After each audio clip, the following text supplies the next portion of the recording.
Hello everyone. I had a big bumper episode prepared for today. It was going to be like literally 8 games because that's how many I've played off camera. I had recorded the original 5, but guess what? File corrupted. Same for my FM series at the moment. There's only going to be one video out today. It's great. It's really good. But I did play an extra 3 games late last night while recording, so I have made it now into 8 games. I will only be able to provide footage for 3 of them. It's been quite the rollercoaster ride here at Barrow. I hope you enjoy the episode. It's going to be a post-con one today, so sorry. Unfortunately, it's just a time-sensitive thing, so I hope that you can understand. At least we're progressing the save quickly. That's good.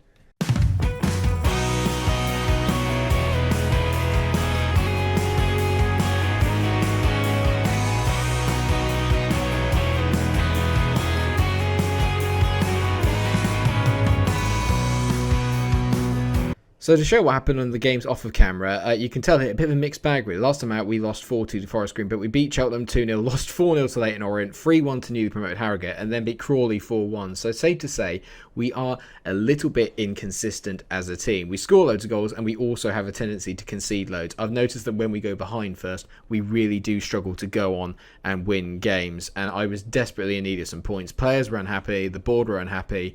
We were predicted to win the league. At the moment, we were so far off, down in 19th position in the table. But a trip to Stevenage does provide us with a chance of getting a few more points, and we did actually make a pretty decent start. 23 minutes in, not a lot had really happened until Wayne North, being much improved, got a hat-trick off of camera, lay through Zabana, and he has a very good day today, to be fair. A bit of the Zabana show. He smashes the ball in off of the post to give us a 1-0 lead over Stevenage.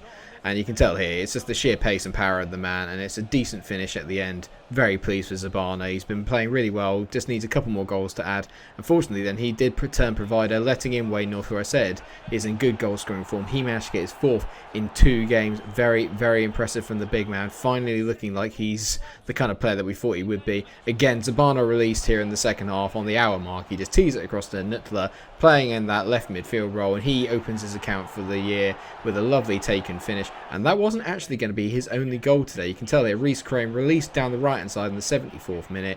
He drives towards the box, lays the ball back here with a lovely little turn. Nuttler misses the first one, gets a little bit lucky with the bounce, and it's a very casual finish, almost like teasing the goalkeeper as he places it into the far corner of the net. And that was how the game would finish. A lovely, comfortable 4-0 win. Not a bad way to start at all. In the meantime, I accepted a bid of 250k for Joel Dixon, our backup goalkeeper, as Lillis has been much improved.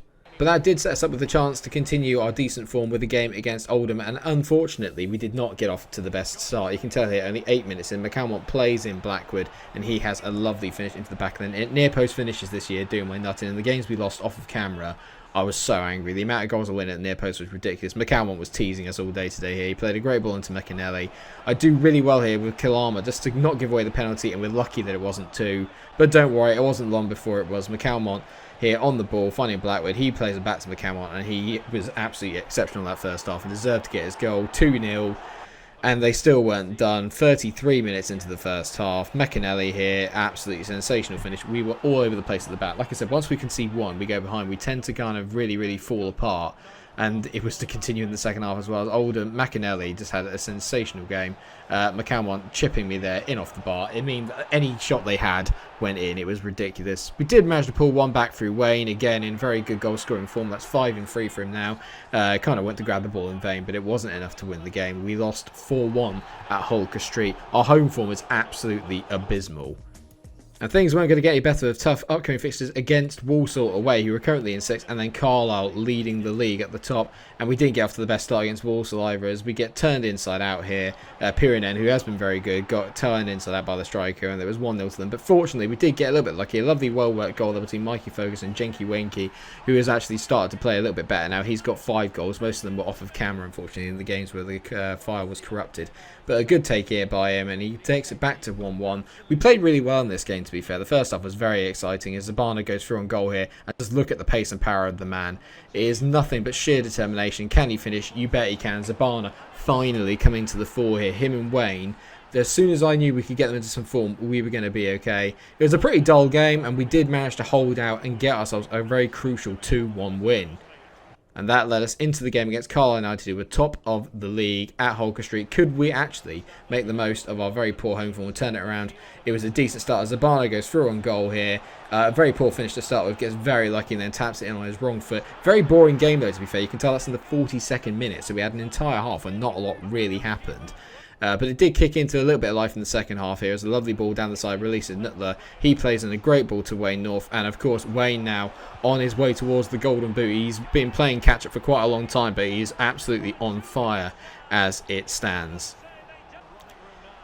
And we went through on goal again here. Gribben on the ball after coming on as a substitute does really well. Lovely little cut back there. And Kyle Lafferty looking for his first goal on Barrow smashes it over the bar. And it was not to prove that crucial, although they did make it very tense at the last minute to Carlisle. 87th minute, a header from a corner. Were we going to give it away?